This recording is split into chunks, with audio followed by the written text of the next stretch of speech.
Good evening, everyone. I'm Kerry Lynn, and I'm filling in tonight for Venu Gopal, who's our president and is traveling. So we'll get right into the agenda here. Kerry, you're supposed to be coming to the, you're not. Can anyone hear me now? Yes. We do. Let me move this thing higher. All right, Venu, are you on? Yes, I am. Can you hear me? Yes. All right. So I'm in India this time of the year. So I have related to my company work. I'm in Bangalore. I'll be here for another week and I'm returning after that. So I had to go to a place slightly north of where I am. It's about 100 miles north.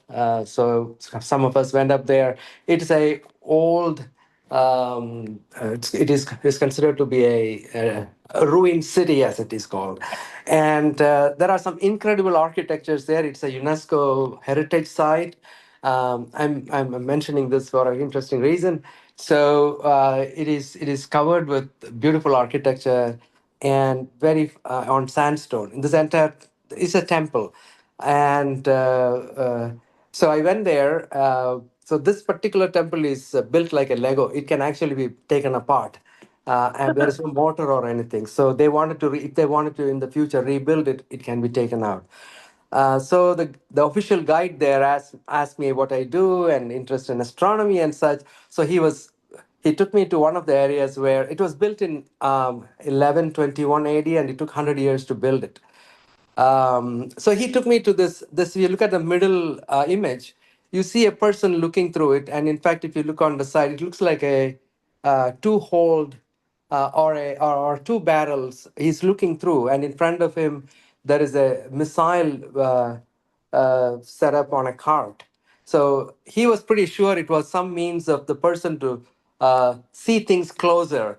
And I did do some research, and it's a big controversial thing if they ever knew about any kind of telescopes or binoculars that they use. But he was pretty sure. But anyways, I just wanted to mention that there was some device that they were looking through, which apparently was used for seeing things close, but they didn't know about glass and so forth. But 100 years later, the city was totally sacked and totally destroyed by the occupying Mughal forces.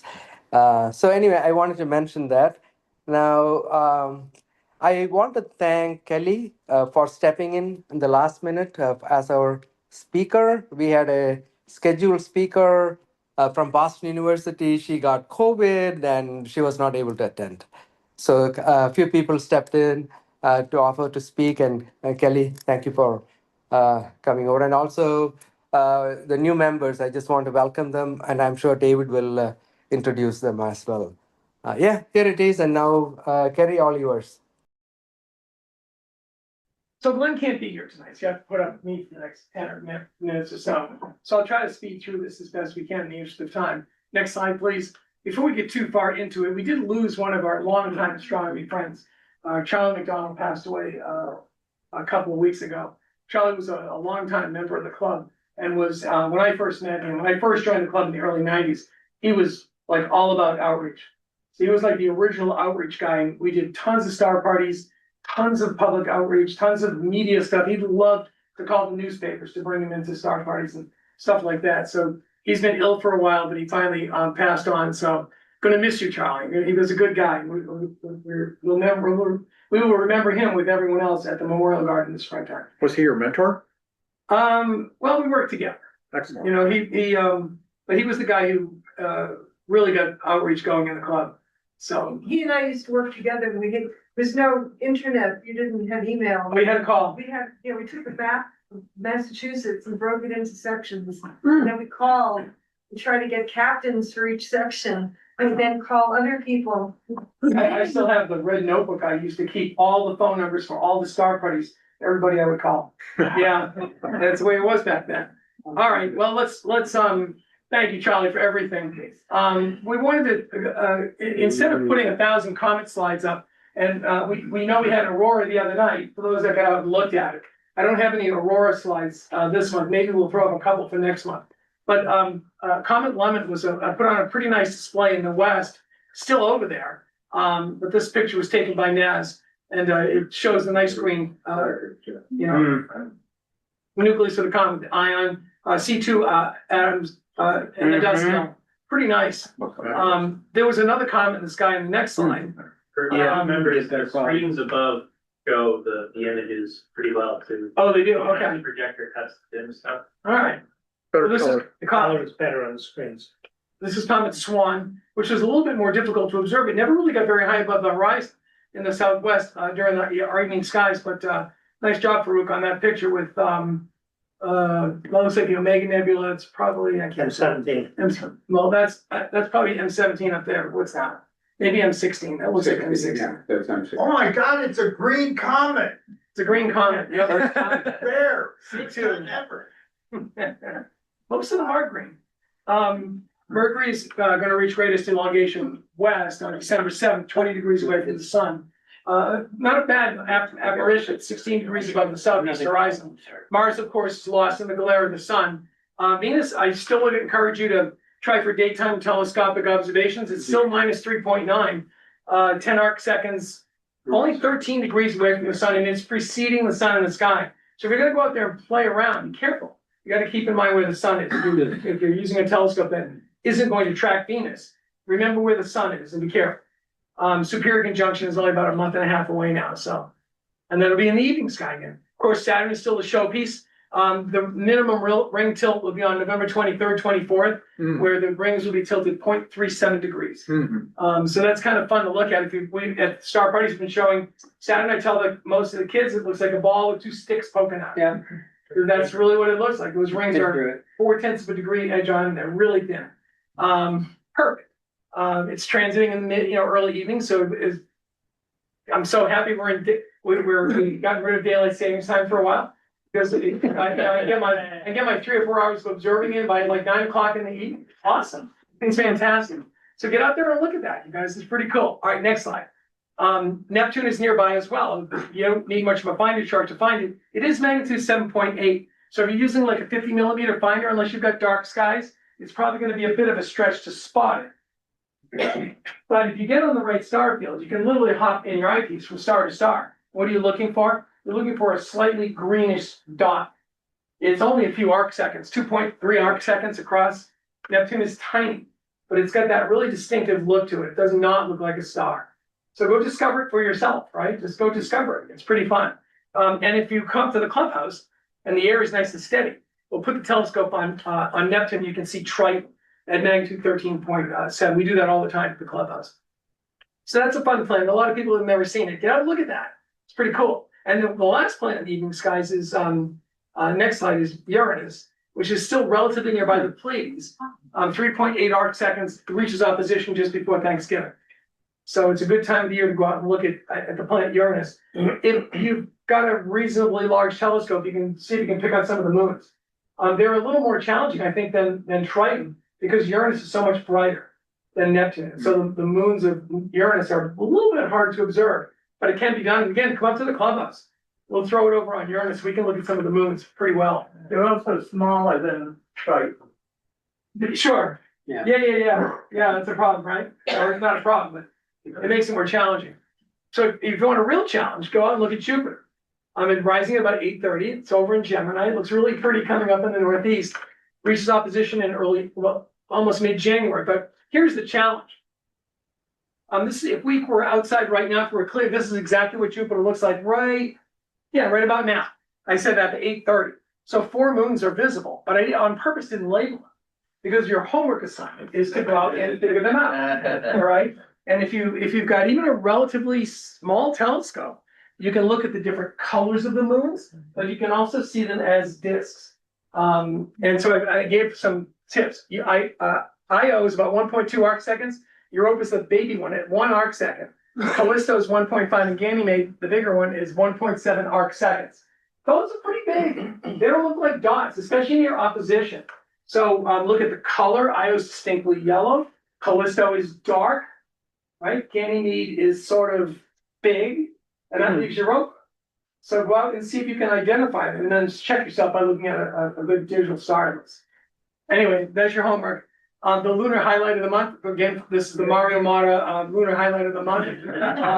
Hanging around Mare, Tranquillitatis, this is supposed to say Lamont. So if you click to the next, slide, there are some pictures. So Kashi is this crater right here. I keep threatening to bring my razor pen, I can't remember to do it. But there's a rill up there and there's a scarp down there, really cool to look at. You gotta catch the lighting just right to see those features on the moon. And that's on the eastern shore, the northeastern shore of Tranquility. If you go to the other side of Tranquility, you find Arago and Lamont. And Lamont is a ghost crater. There's a big crater right here that was flooded by the Mare lavas, billions of years ago. I like the wrinkle ridges. Dan was talking about wrinkle ridges last month. Arago is this crater here. But what's really cool to look at are these two volcanic domes right here. And again, the lighting has to be critical. They're very, very shallow. And once the sun gets up a little bit in the lunar sky, they disappear because they're not casting shadows anymore. So if you play around with the moon and you get lucky and you're out there just at the right moment, try to see those features. They're pretty cool to look at. All right, next slide. This is the Glen Chapel double star of the month.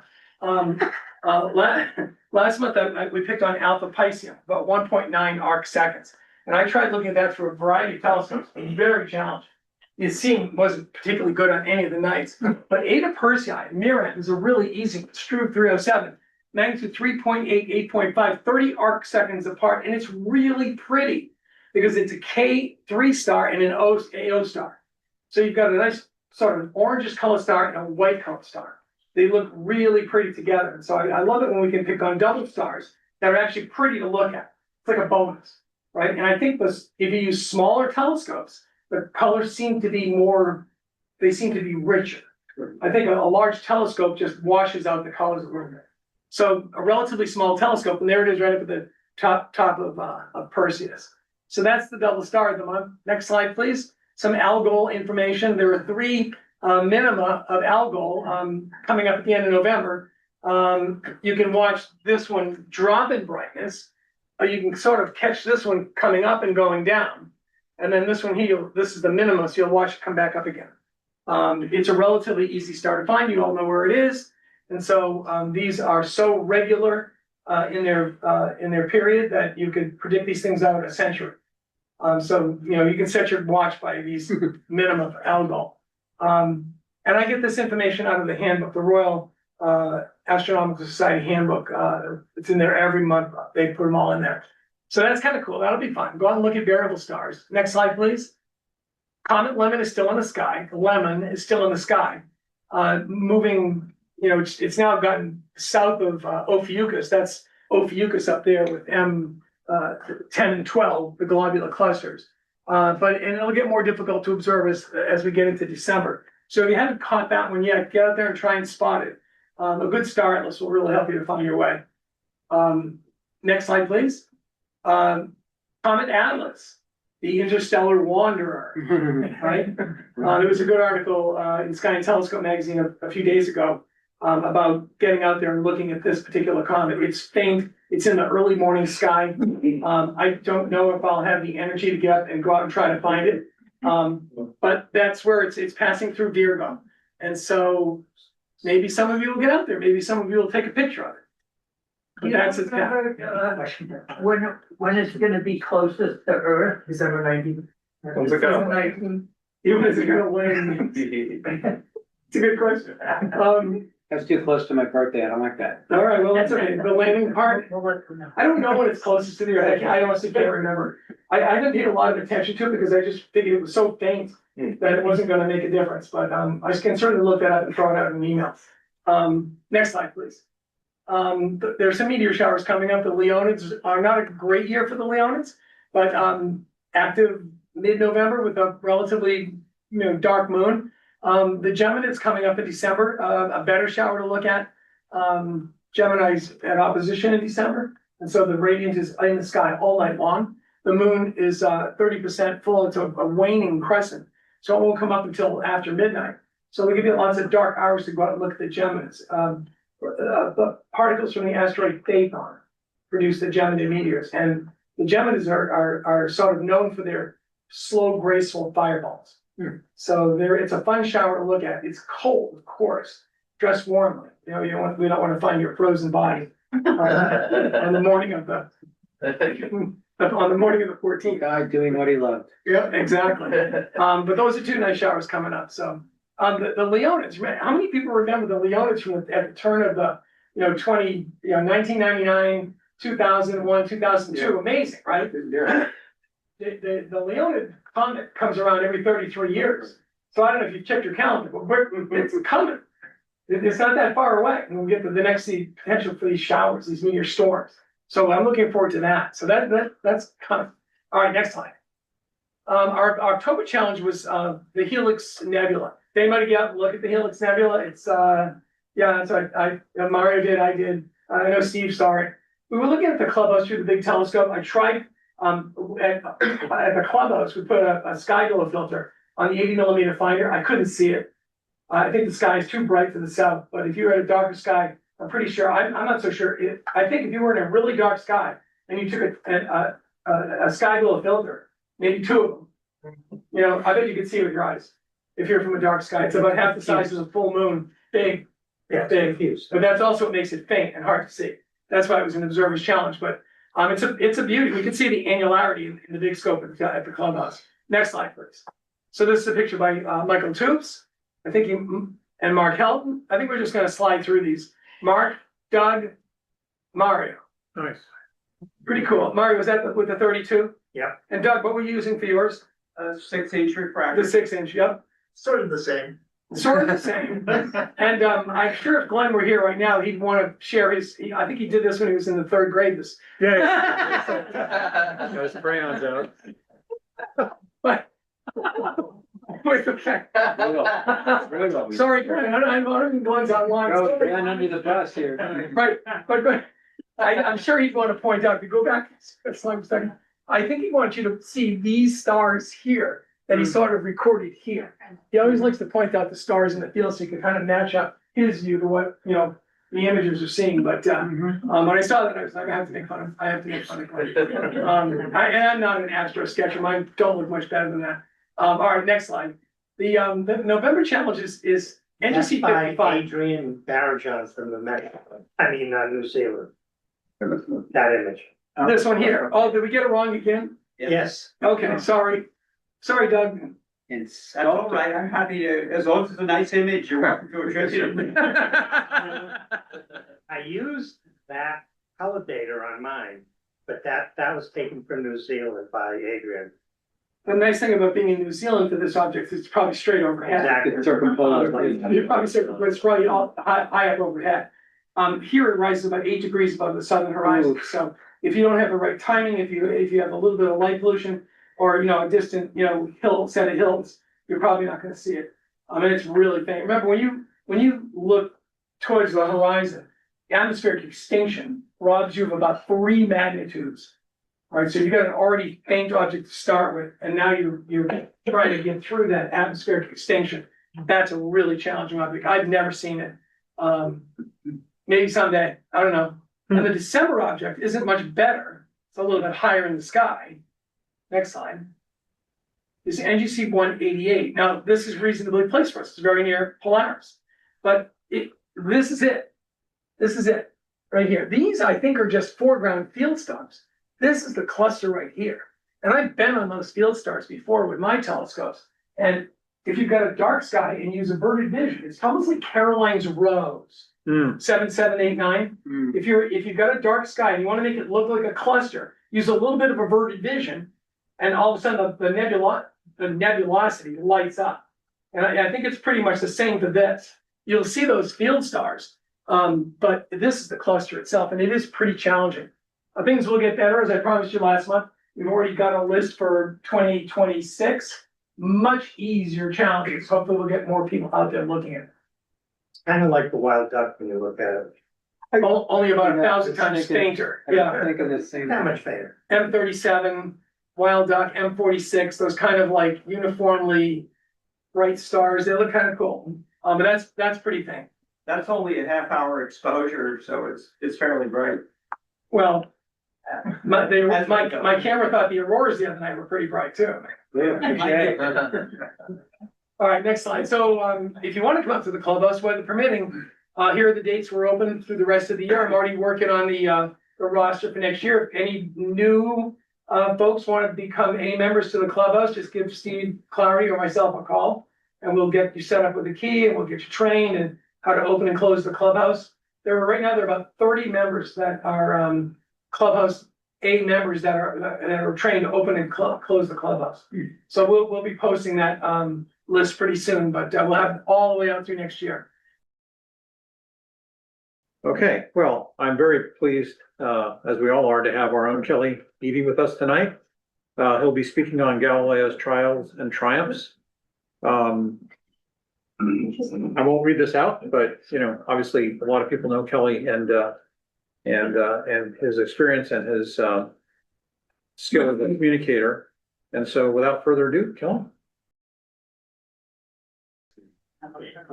First, Rich, all those finder charts you're showing, attributing to NORLAB, those are Sky and Telescope IAU charts. If you go to Wikipedia, you can actually download some that are in focus, they're SVG files or something. Not to burst your bubble, yeah. If Roger Sinnott were here, he'd give you a piece of his mind, so. It has to say copy image address. Yeah, oh, okay, well, okay. Second thing, for those of you who do public presentations, I want to highly recommend this presenter. It's called the Logitech Spotlight. And I'm going to show you how it works. You see that? I'm not pointed at the screen. Let's see if I can get the red one, the red dot. What sorcery is this? Yeah, it's a slight delay over Zoom. Right? It embeds in the stream. So everyone who's watching this via Zoom can see it. All right, here we go. Going back to the beginning. This is a talk, as I give about 20 different public lectures, and this one was born out of necessity. In 2023, I led a tour group to Italy, and I felt it was called in the footsteps of Galileo. We went to Pisa and Padua and Rome and the places where he lived and worked. And so I needed to have some sort of presentation to introduce everybody to what we were doing. And so that's kind of where this got started. And so we need to understand the framework, the historical framework that led up to all of the chaos of Galileo's time. This notion of an Earth-centered universe, not just solar system, begins with Aristotle. And this came from the notion of two different notions that the ancient Greeks had. First is that the circle was perfect, right? The sphere was a perfect geometric shape. And the second thing was that there were only four elements in the universe. There was earth, water, air, and fire, fire being the highest up. And so any notion of how the universe came together or how it exists had to take those two things into account. And so, the firmament, the starry skies, all the stars were affixed to not, of course, a perfect crystalline sphere, right, at the edge of our universe. Now, Claudius Ptolemy was actually, I think of him as being a BC kind of guy, but actually he lived in the 2nd century AD. And he gets a lot of grief for continuing this notion of the Earth-centered universe. He was actually a very broadly based guy, and he is credited with bringing together a lot of the Arabic star names and constellation names and bringing them to a Western audience for the first time. But in any case, he bought into Aristotle and came up with this notion of the Earth being the center of the universe. And when you see the little red circle up there, the primus mobile, that's the prime mover. That was the crystalline sphere that made everything go around. And this held sway for a very, very long time. one of the things that Ptolemy is famous for is his explanation for how the planets in the solar system move, and in particular for the motions of Mars and Jupiter in the period of time in their orbits where they go retrograde. In his notion and in Aristotle's, all the planets occupied perfectly circular orbits around the Earth. But Mars was the problem child because it stopped near opposition, went backward, and then went forward again, and that wouldn't be consistent with just operating on a circle. So Ptolemy came up with this notion of an epicycle, which is a circle on a circle, which created a way for planets to I'm getting a little ahead of myself here. Planets for a way to mimic their actual motions in the sky pretty well. And so this epicycle deferent system worked pretty well for Mars. This is an actual sequence of images from 2018 of Mars going through its retrograde motion. For those who are not following this, the planets, everyone stick out your hand, right hand, stick your thumb up and curl your fingers. That's called the right hand rule. Many things in our solar system follow that rule. That's the direction that the Earth spins, the direction it goes around the sun, the direction the moon goes around the Earth, the direction that the sun spins, and all the other planets go in that direction. The problem is, as Mars is going, west to east across the starry background, it sometimes stops and reverses course. That's called retrograde motion. And so we need a way to explain that. And so Ptolemy's combination of circles on circles, these epicycles and deferents, seemed to handle that pretty well. But later it was found that especially when people like Kepler and Brahe, even in the pre-telescopic times, made very careful measurements of the orbit, the motion of Mars, it didn't quite fit the epicycle system. But in any case, that notion of the Earth-centered solar system harks back to the ancient Greeks and Romans. 1,400 years later, things have happened. There was this guy named Nicholas. What, Mario? You're going to hassle me already? No, I just don't want us. I know you wanted me to give this in Italian. Sorry, it's not going to happen. You shouldn't badmouth Ptolemy. To come up with a brilliant solution of epicycles and be accurate to 3 decimal places in the 2nd century. Yes. It's pure genius. Yes, for those who couldn't hear online, Mario says I was right. Well played, sir. Okay, so interestingly, there not all the ancient Greeks believed in the Earth-centered solar system. One of them believed in heliocentric. I can't remember who it was. Help me out here, somebody. It wasn't Hipparchus. It was Aristotle. Not Aristotle. Eratosthenes. Thank you. And so this notion of the epicycles and deferent motion was really unsatisfying. Mathematically, it was just kludgy. And it was Nicholas Copernicus, who was an incredible genius in his own right. Look at all the things he did. He was a mathematician, astronomer, physician, classic scholar, translator, governor, diplomat, economist, and church canon. That's sort of an administrative post at the cathedral. Yeah. But in his quiet moments, starting actually in 1510, he was formulating an idea that maybe the sun really was at the center of the solar system because it explained everything much more simply, the motions of the planets much more simply. It naturally took care of Mars retrograde motion as long as you believe that the inner planets are moving faster than the outer planets. And by then, we were on the verge of Kepler coming up with his laws of motion. And so that Copernicus, right? Still circular orbits, though.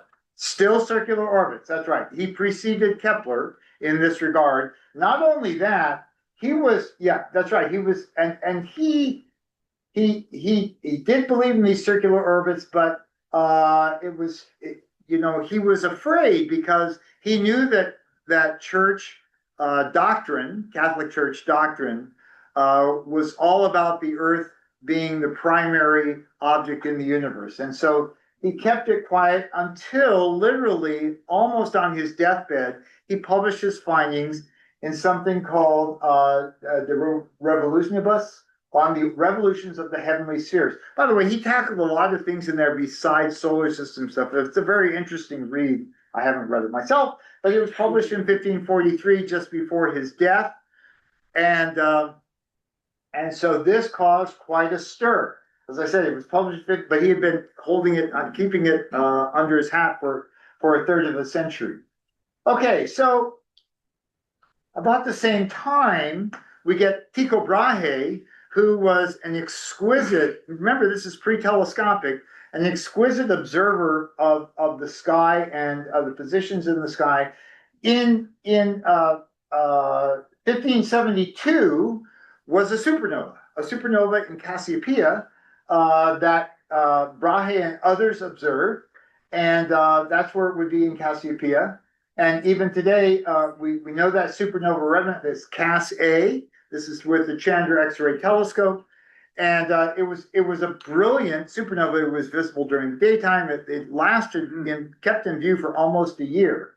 But Brahe was also pondering this issue of the planets, and he came up with a hybrid, which sort of took a little bit from Ptolemy and a little bit from Copernicus. He says, okay, I'll have the sun be the center of all the other planets, but the sun still circles the earth.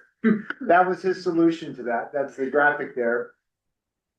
And it even helped him explain a comet that was coming through. I'm trying to remember when the year was for that.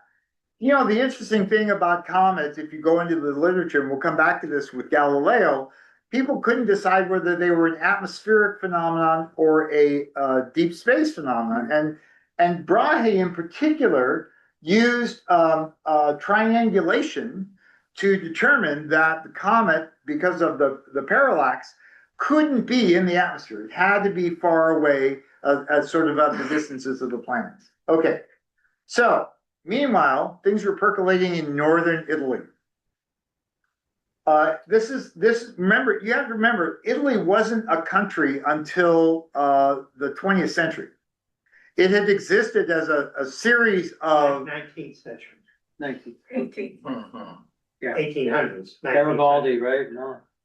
the 1900s is the 20th century. No, it was 1860 something. Yeah. Okay, I stand corrected. Mario was right. It was the 19th century that they were all joined together as one country. And interestingly, the Vatican owned a huge chunk of Italy in those early days. I get to use my fancy pointer here. That's the green area here. But another really powerful area was Venice, the Republic of Venice, which actually stretched down the east coast of the Adriatic Sea. So there were all of these fighting, competing issues. And there, in northern Italy, in the town of Trento, there was the church convened this big conference called the Council of Trent. Martin Luther had essentially started the Protestant Revolution in Germany, or what became Germany, and the church felt that its grasp on this issue of religion was losing its grip. And so they convened a big council that lasted for quite some time. It lasted for almost 20 years, and concluding that no one, I'll read it because that's the original script, or at least that's what my font library said. No one relying on his own judgment and distorting the sacred scriptures according to his own conceptions shall dare to interpret them. And this was meant to put the kibosh on not only Copernicus, but anybody else who might be in the position of trying to interpret what the Bible was saying about the creation of the universe. Now, during this time, right at the end of the Council of Trent, there was in Italy Vincenzo Galilei. He was the father of Galileo, just so you understand. And he was a really prominent musician in his time. He was also a composer, author, and a pioneer in the study of acoustics. And he married, and on February 15th of 1564, gave birth to his first son, who became known simply as Galileo. He basically took the family name. Now, we don't have any early pictures of Galileo, early paintings, but we do have this cartoon. I'll let you soak that up. It's got so many layers to it. Here's one of the early portrayals of Galileo at age 35. By then, he had already bounced around quite a bit in central Italy. Now, we know him today for the keen observational astronomer that he was, for his knowledge of mathematics and engineering, especially for his accomplishments as an experimenter and inventor. But he was a very complicated individual. He was a philosopher and poet. He was a pretty good musician in his own right, wrote very well, compellingly well. We could have used him at Sky and Telescope, what can I say? But he was very opinionated, and he was often irritable, and he is not necessarily a nice person in public debate. And this helped him in some sense because he could really command a room, but it also came back to bite him later on. His family, his personal life was also very interesting. He was the oldest in his family of his siblings. At one point, he was such a devout Catholic, and this is a part of Galileo that really kind of gets lost. He had all these head-to-head fights with the church, but at the core, he was a very devout Catholic himself. He never did get married, but he had a long time relationship with Maria Gamba, and they had 3 children together, 2 daughters and 1 son. And 2 daughters, they were born out of wedlock. And so guess what? It was hard to find a husband if you were born out of wedlock in those days. And so very early in their lives, I think they were like 14 and 10-ish, he put them in a convent. And that's where they remained for the rest of their lives. And they took convent names. So Virginia became Maria Celeste and Livia became Arcangela in this convent. And the story between Galileo and Virginia, his older daughter, is a sweet one. They communicated regularly. She was very sharp. She actually ended up being in a sort of higher order administrative position within the convent over time. She spent her whole rest of her life there. And it was discovered that she had written him hundreds of letters about how his health was. He didn't have the best of health. How's your health, Dad? We could use some money here at the convent. Here are some sweetbreads that I made you, those sorts of things. We do not have any of the letters that he would have written to her. And it's thought that at the time of his later in life, when he came before the Inquisition, that maybe the convent destroyed the letters, or he told them to destroy the letters, so there wouldn't be any incriminating evidence. We'll get back to those just at the end. But they had a great relationship together. Okay, so here we are. We're in Southern Europe. This is the map of Southern Europe in that period of time. And you can see Italy all fractured up. Again, these powerful city-states that including Florence and Venice and the Papal States. So this is what Venice would have looked like about 1609. At the time that Galileo came to power, this was a time when we were expanding in the oceans. We hadn't solved the problem of longitude quite yet. And so there was a great deal of enthusiasm for creating technologies that could aid maritime sailors. These are some of the things that came about during that sort of general period of time: compasses and quadrants and astrolabes and such. And Galileo got on this bandwagon. He was a brilliant designer and intellect. He designed a marine compass that he actually sold, and he made he was teaching, but he made kind of a side gig, creating these marine compasses for different sailors and sailboats. So, he was so brilliant, but yet his academic, he wouldn't have distinguished himself academically. He kind of bounced around.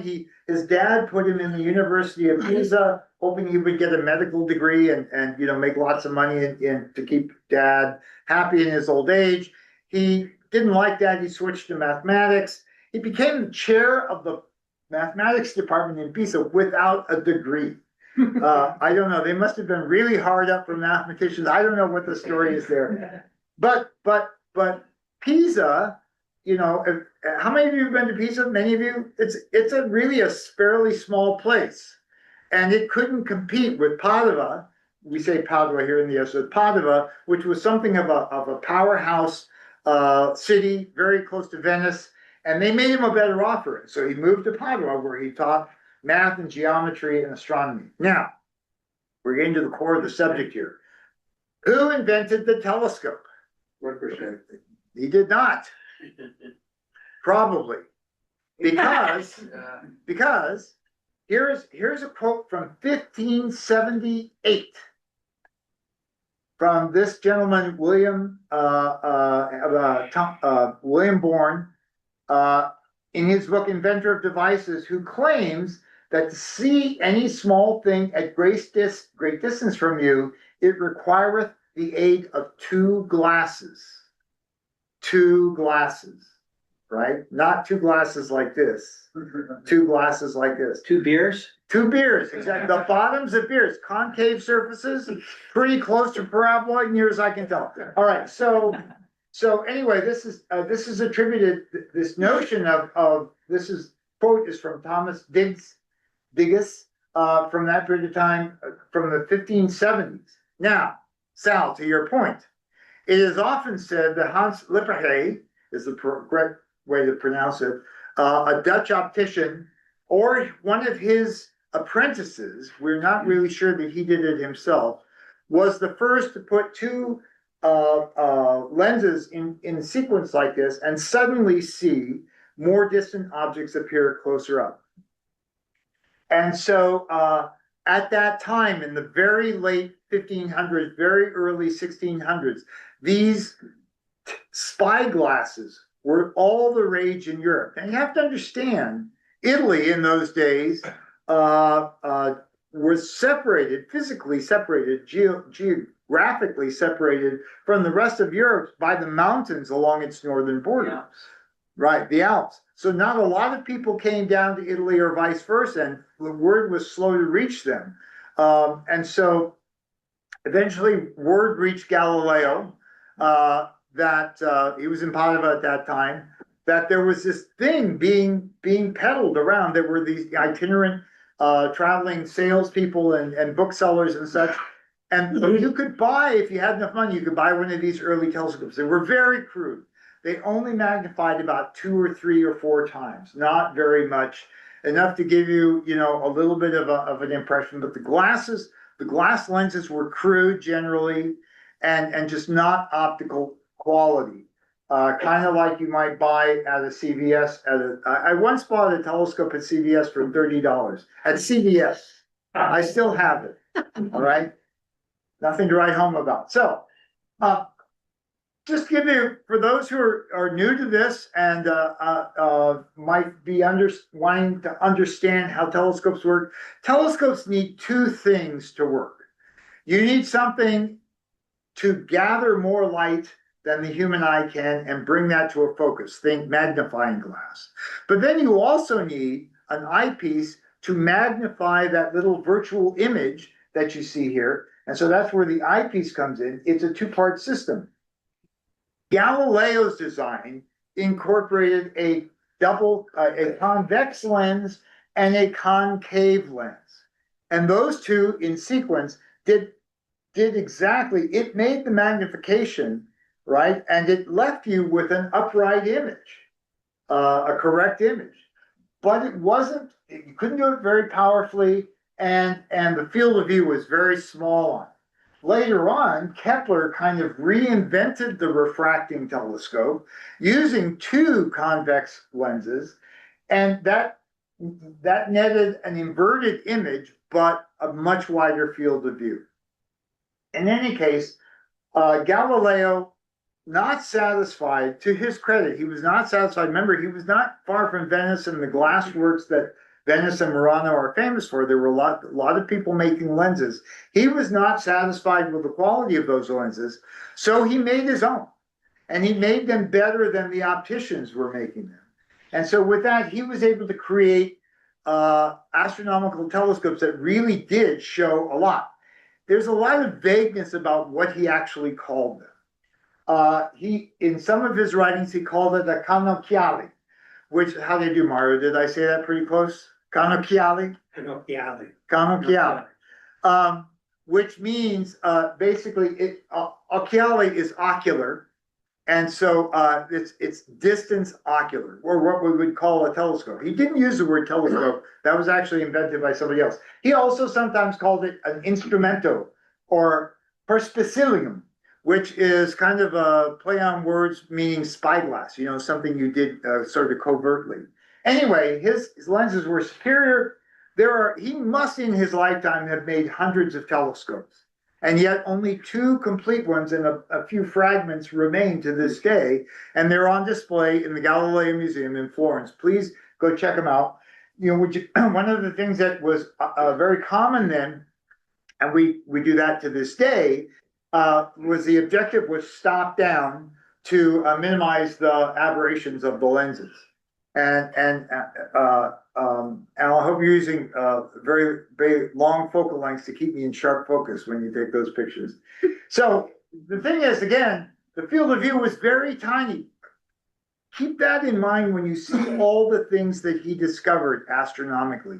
He only had 1/4 of a degree field of view with even his best telescope. Fun to point. I'm sorry? Must have been fun to point. Yes, it was fun to point. Well, on the other hand, it was only like 20 power, so you know, there's a trade-off there. Anyway, he started peddling this, hoping to find buyers and court favor with all of the doges in Venice and so forth. And he was a very sharp self-promoter. I'll read this.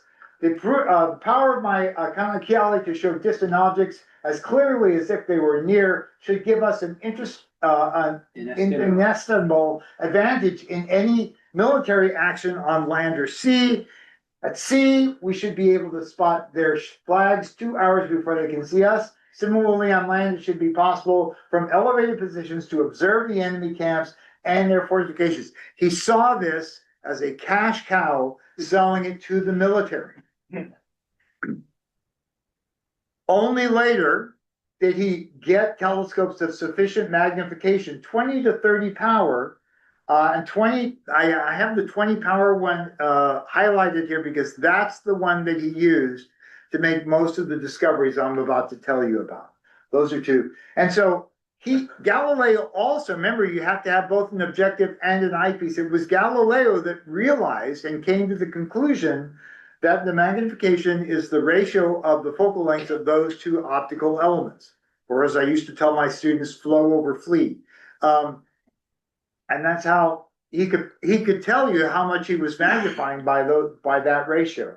So Galileo made most of the observations that we know him for, the famous discoveries, while he was in Padua. He was renting a home in Padua, and we know where that home was.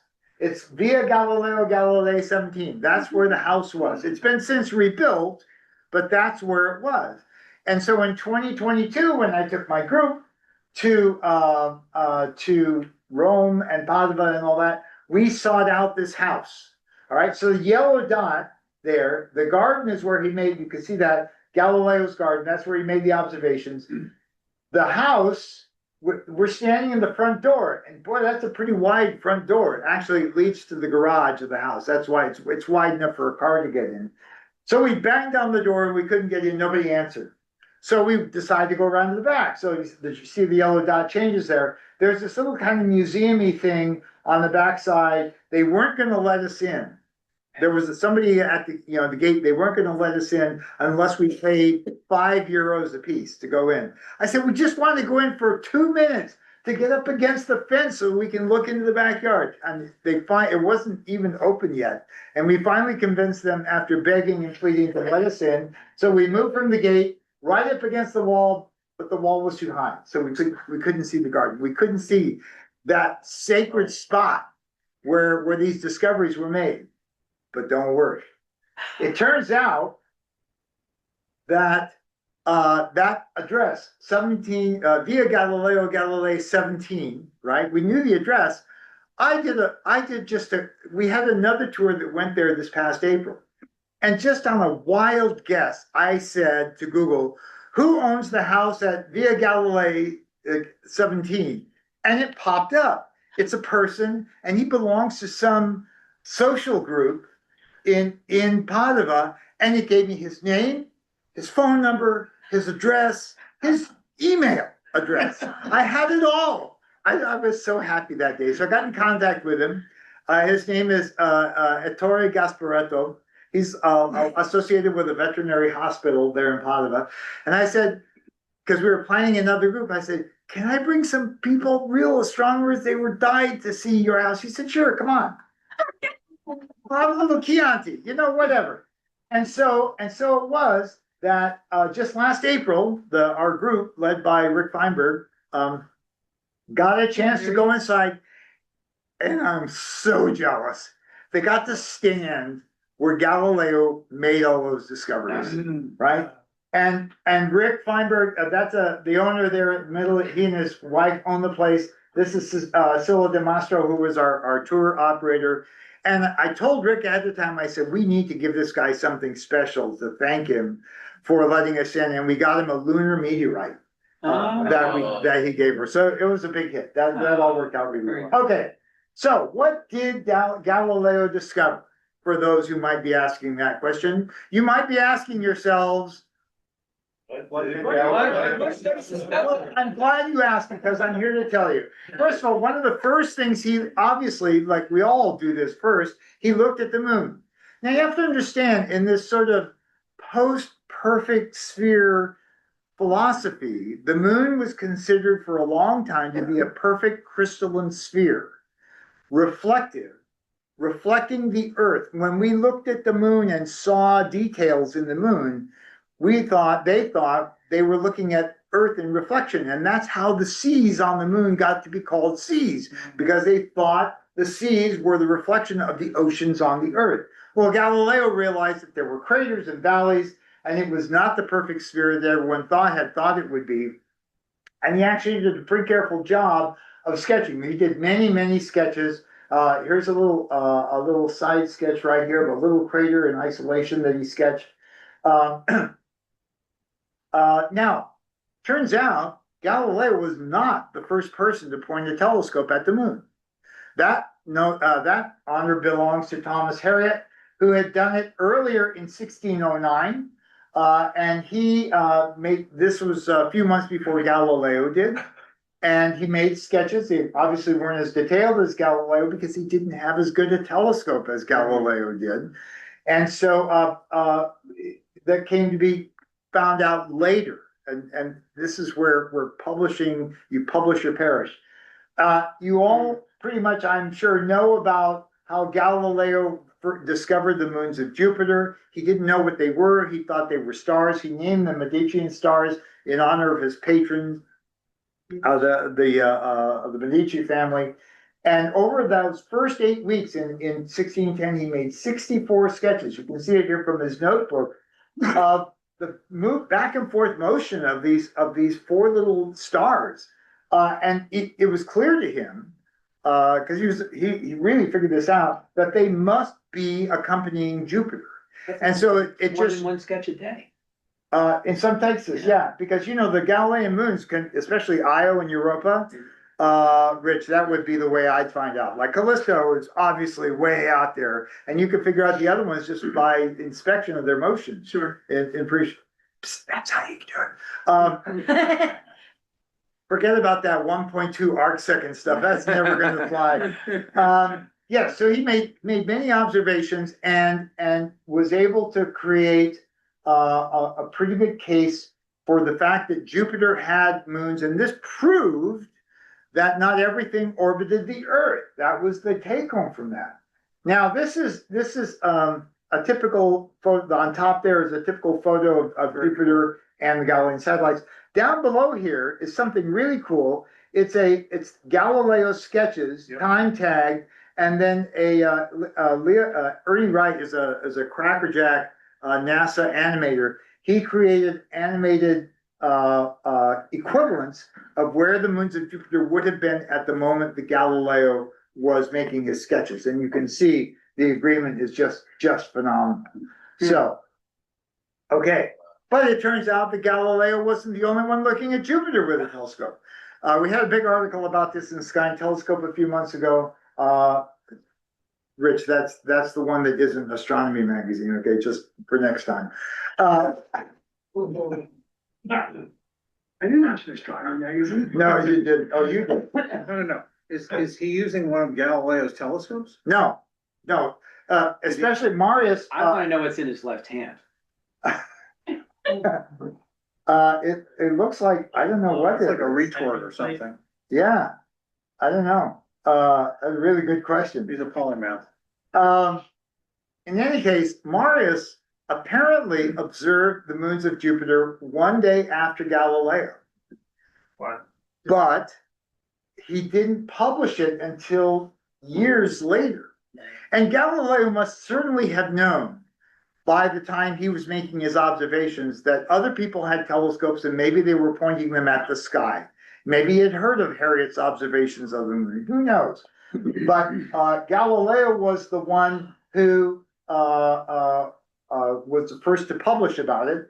It turns out that while Simon Marius does not get credit for discovering the moons, or at least publishing the discovery of the moons, he did get to name them. The names that we have, Io, Europa, Ganymede, and Callisto, were proposed by Marius, even though they're now known as the Galilean satellites, not the Marius satellites, in any case. There's a little aside that you might not have known. When Galileo was making his observations, at one point, he saw some additional stars. So what I want you to do is follow this dashed line here, past the edge of the paper, and he continues it over. This is kind of slow. He continues it over here. So this little segment of the line is like off the paper to the lower left. Still with me? All right. He noticed these two stars here, and he noticed that over the course of a couple of nights, they got closer together. And he didn't realize what he was looking at. What he was looking at was Neptune. He would have discovered Neptune more than a century, 2.5 centuries before it was actually discovered. He saw it. He didn't follow it up. Had he followed it up, he'd have certainly known that it was something The first documentation of it. So he's documented. This was a big paper in Nature in 1980 when it was realized that Galileo had done this. It was cool. You know, the other thing to think about too, Kelly, is the aperture of his telescopes are small. That's But right. he could see that faint of an object. Yeah, It's pretty amazing. pretty amazing, right? Yeah. Good. It speaks to the quality of the optics. So this is a modern reconstruction of what Galileo saw on that night. You can see Neptune down there in the lower left-hand corner. So other things he saw but couldn't really resolve was the planet Saturn. He didn't understand the rings. He thought they were ears, and he followed Saturn, and he couldn't understand at all when they disappeared during a ring plane crossing. He said, they're gone. He also he looked at stars, and Sorry, but to back up, he didn't he come up with an anagram to describe his observation of Saturn? He wanted to establish priority, but he didn't want to get out on a limb and say, this is what I'm seeing. There was some sort of anagram, and I'm not aware of it. Anybody else? It vaguely rings a bell. Venus. It's Venus is the mother of love, something like that. no, I'll look it up for you. pretty sure it was Saturn. This is our collective homework, okay? Oscar has a heap of that. No, that's different. Okay, he looked at stars and saw many more stars than we could have seen by eye, of course. This is the belt of Orion compared to a photograph of of Orion, modern photograph. This is the Pleiades on the left as sketched by him. Pretty accurate compared to a modern day photograph of the Pleiades, including that little string going off there to the lower left.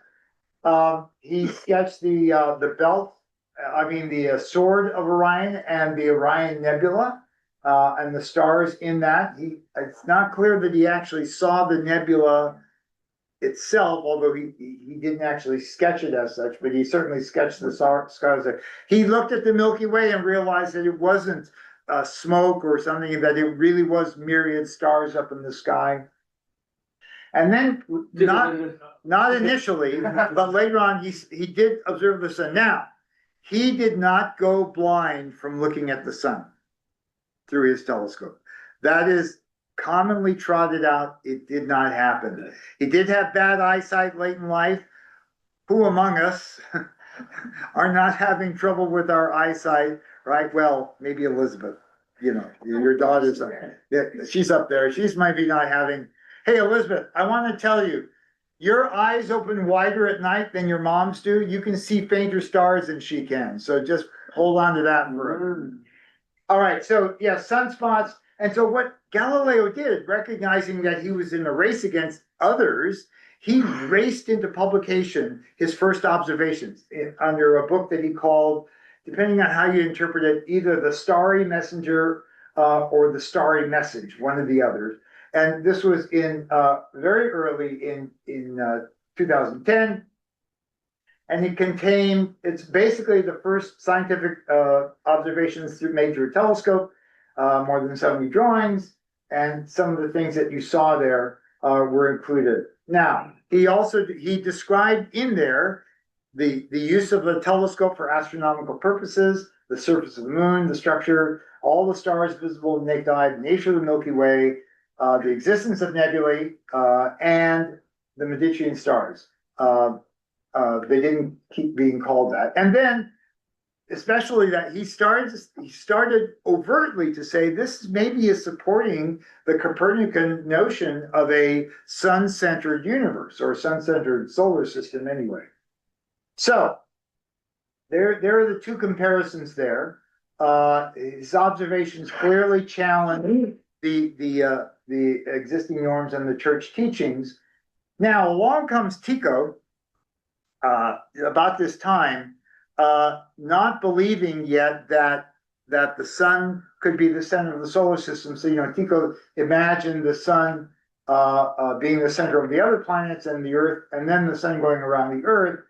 But the notion that planets orbit the sun and the sun, that was not widely held, although it did combine some of the best elements of the pre-Copernican system with Copernicus's idea. I'm not sure why that's in there at that point. But the take home from Galileo was that if Jupiter has moons, 4 moons, and if Earth has only 1 moon, then Earth isn't special, right? So, and he used that as a support for the Copernican system. All right. So, meanwhile, he was giving telescopes to everyone he could. Again, trying to curry favor to the Doges in Venice. They were very impressed. They gave him a lifetime appointment.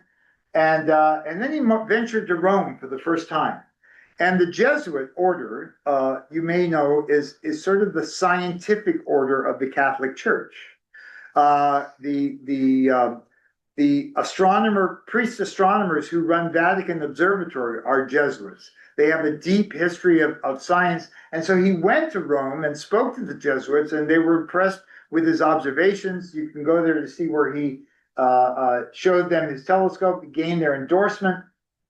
He began to publicly talk about the Copernican theory as being the preferred one.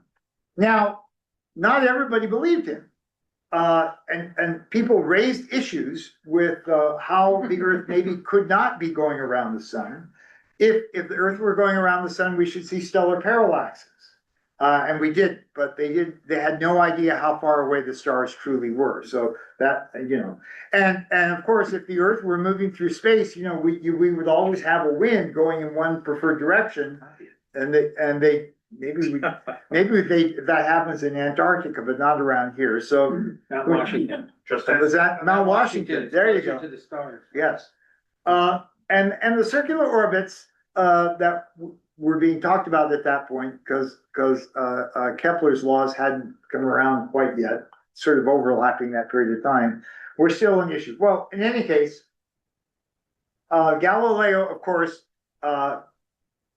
very unhappy that people would criticize his notions, came up with answers for all of his critics about the wind, and there's no parallax because the stars are too far away. He ignored the circular orbit problem. And he also, in that Starry Messenger, spent a lot of time talking about ocean tides and how Earth should have the tides in Earth's ocean are due to the sloshing of Earth as it goes around the sun and spins. Really wrong, but he didn't believe it could be from the moon because we knew that there was correspondence between the moon and ocean tides, but Galileo thought that the moon was too far away to influence it. Gravity hadn't really become a thing yet. So here's his problem. He's got a very abrasive personality, right? He's a genius, obviously, and visionary, but he insisted on that he was always right. He was very sarcastic and self-confident, and he really sort of trash talked his contemporaries. Well, this came to bite him back. He made enemies in Florence, and here are some quotes here. And people started, reminding him that in the Bible, Joshua commanded the sun to stand still, and it did. So how could that be if Earth was going around the sun? The sun must be going around the Earth in order for Joshua to have been able to do that, as physically implausible as that might be. So some of those in Florence dropped a dime. How many of you don't know what drop a dime means? Okay. We used to have these things called pay phones that you'd find all over the street corners. And there was back in the time when you could make a local call for a dime. That's dropping a dime. Anyway, they complained to Vatican officials about Galileo. And in the meantime, Copernicus's book was coming under intense scrutiny. Remember, the book was out. And the church formally declared that Copernicus's book, not Copernicus himself, but two sentences in his book were incorrect and formally heretical. That the sun is the center of the world and therefore mobile, and that Earth is not the center of the world, but is in daily motion around that. And so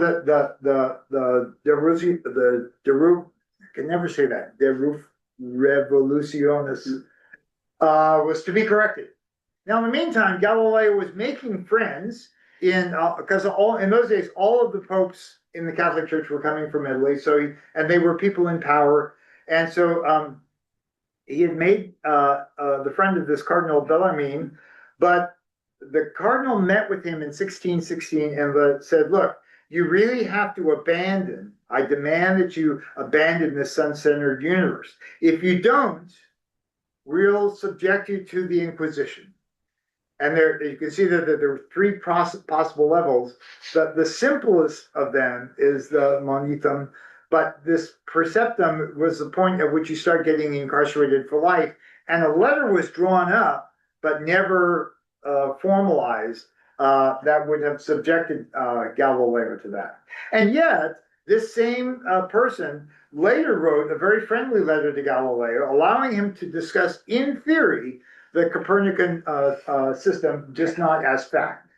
Well, here it is, and again, the doctrine attributed to Copernicus that the Earth moves around the sun, is stationary, is contrary to the Holy Scriptures, and therefore cannot be defended or held. He had this sort of love-hate relationship with the Copernican doctrine. Then Galileo made a serious PR mistake. In 1618, there were not one but three very bright comets in the sky. And there was a Jesuit astronomer remember, the Jesuits had been friendly to him, who published a book talking about these three comets and how they came from deep space. And Galileo countered with his own book that was very critical and put downish of the Jesuit situation, and he ascribed comets to be atmospheric phenomena. It's one of the few things he got really, really wrong. But in the meantime, he ticked off all the Jesuits. So they're now no longer favorable toward him, but unfavorable toward him. And the Jesuits are in Rome. So they have the Pope's ear. Now, it was in that assayer, that counter, that Galileo first included his sketches of Venus. These were not early on. These came a little bit later. And where he, again, proving that Venus goes through a cycle of phases like the moon, meant that Venus was not, if Ptolemy was right, Venus wouldn't go through a series of phases. It would basically always be a crescent. But if Copernicus was right, then Venus should go through a complete cycle of phases, which it does. And so that was more evidence of the heliocentric system. It was very compelling evidence. So, meanwhile, one of the people that Galileo had befriended, Cardinal Barberini, becomes Pope Urban VIII. And Galileo figures he's got it made because he's had many conversations with him when he was cardinal. And so Galileo felt he had an opening to go public with how he really felt about everything. So he wrote this book called the Dialogue Concerning the Two Chief World Systems. And it was a book of fiction where there was a really smart guy, right? And who's Salvati, and a really stupid guy named Simplicio, and the guy in between, Sagredo. And so it was this back and forth conversation they were having. That's the whole book. It's one big dialogue. And in it, Salvati explains the Copernican system and how great it is. And Simplicio says, I don't know, it just doesn't make a lot of sense to me. And it was very blatantly, he wasn't just dancing around this, he was being very overt about it. And so it was actually approved for printing, ironically. But when Pope Urban saw it, here's a quote. God could have made the universe any way he wanted to, and still made it appear to us the way it does. And Pope Urbano had asked him to address that, and so it turns out that when the book is published, the Pope is pissed.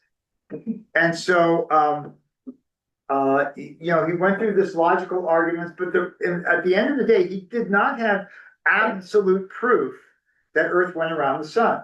It was all consistent with that. And also in there, he talked a lot about the tides. And so he just kind of touched on a whole bunch of different things. But Pope Urban was very unhappy. And so Galileo was once again in the hot seat. The Inquisition called him down to Rome. And they discovered in the file, I guess there was a dossier on Galileo. They discovered this letter from 1616 where he was almost incarcerated on a permanent basis.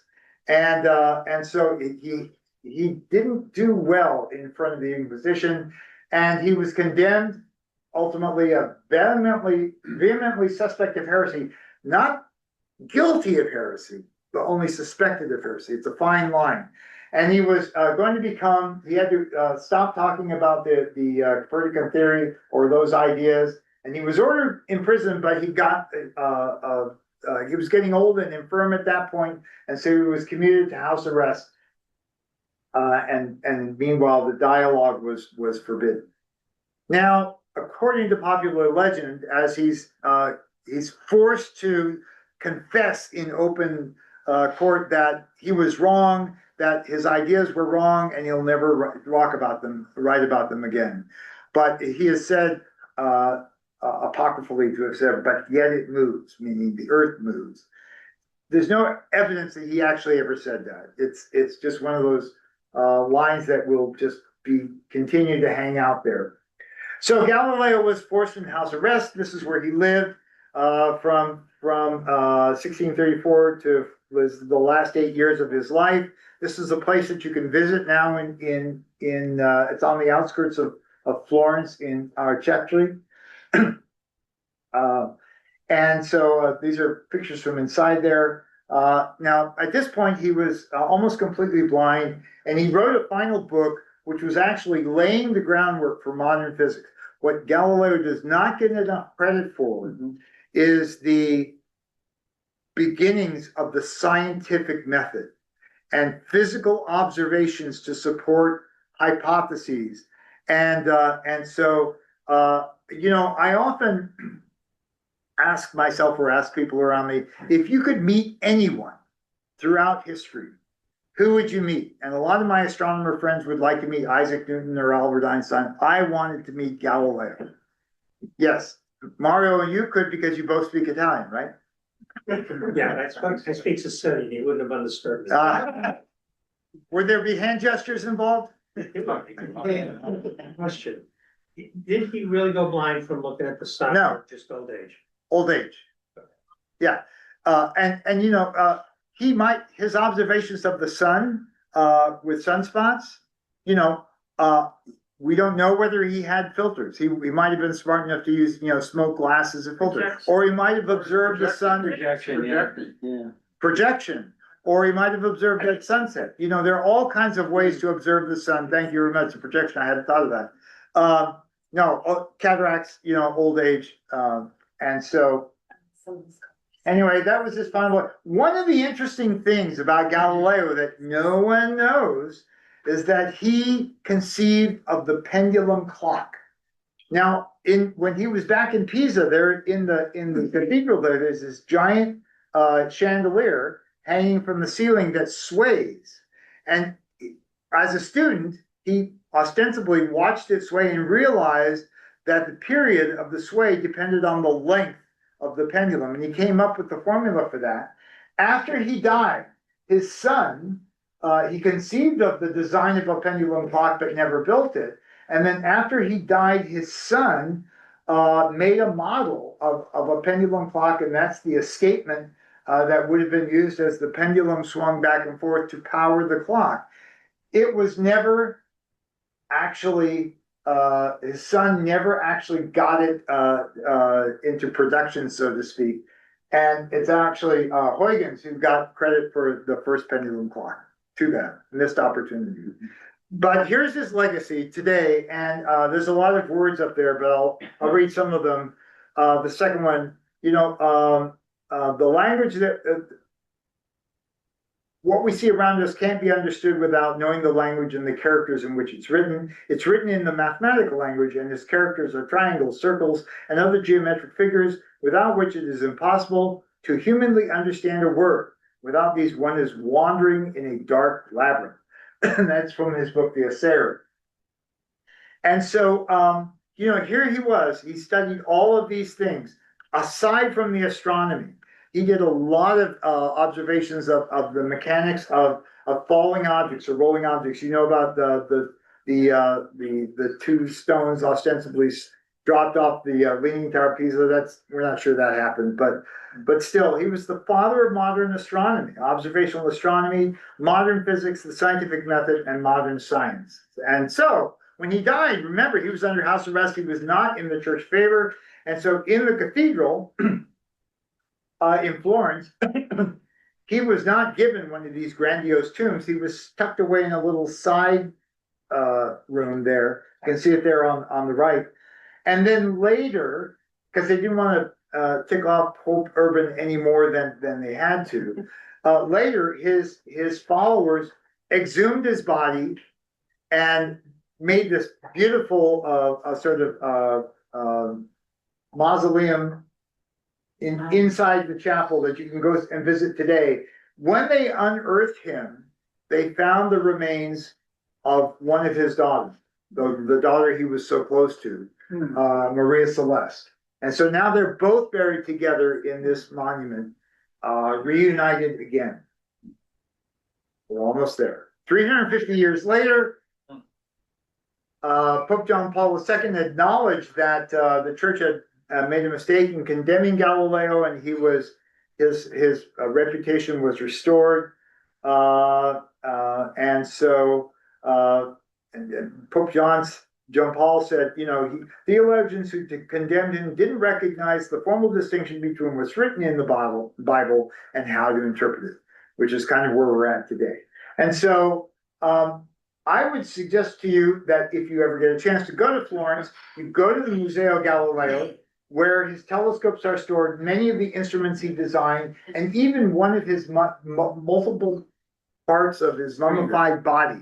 When they exhumed him, they cut off a couple of fingers and a lock of hair I don't know, for show and tell. I don't know what was going on there.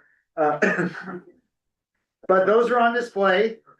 And also I would encourage you to read David Sobel's book, Galileo's Daughter. It's about those 124 letters that she wrote to him, which continue to exist. Deva actually reads Italian, and so she went and decided, transcribed them herself. They are the makings of a fantastic book that give you an inside look at the personal life and the anguish and all of the trials and tribulations that Galileo went through. Just like the trials and tribulations you went through listening to this. Thank you very much.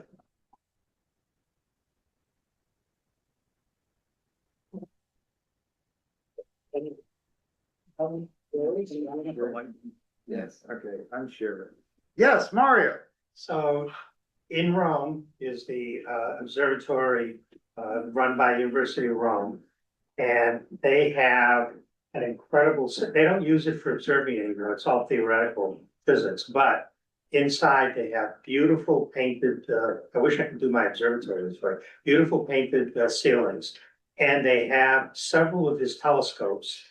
They have Cassini's material. It's only open twice a week and you have to make a prior, the only reason I got in there is Dr. Aguilera, who spent a few years here. Right. I met him there and he was able to give me. So for those at home on Zoom, Mario is saying that there is a museum in Rome that contains a lot of these artifacts. On Mount Mario. By the way. On Mount Mario, right. No coincidence. And because it's on Mount Mario, if you're interested, he will pay your way to go there with him. Right, other questions? I don't know how long we want this to go on, but maybe I stumped the house. Seems here. like Mario and Galileo had a lot in common. Well, Not just good looks. Yeah. maybe, I don't know. Yeah, but he was this much more complex individual than I think we give him credit for, and much more brilliant an individual than we give him credit for. And I hope this has shed a little light on that personality and those accomplishments. So thank you again. Oh, go ahead. Yeah, Kelly, to what degree did Galileo actually know Kepler and Brahe in person? I'm not aware that he ever met them. Right. I'm not sure whether, With the correspondence. but through correspondence, they must have corresponded with each other. I don't know. I will try to find that out for you for next time. Okay, thanks. Generation later. All right, back to you. Thank you, Can Kelly. get a couple shots. Okay, with me not talking. Yeah, smiling, Smile or act natural. yeah. Already did. Thanks, already did. Already Already did. Actually, if you visit the Vatican, look toward the open area down below, when you're on the roof there, and look left, you'll see Mount Mario, and you'll see the dome. That's where it is. Where is it? That's fine. Yeah. All right. All right, thank you very much, Kelly. That was a great talk. This is the close of the meeting, and just invite you all to the next meeting, which is on December 11th. And our speaker will be Priyam Vada Natarajan from Yale University. So see you all there. Thanks, everyone. Thanks.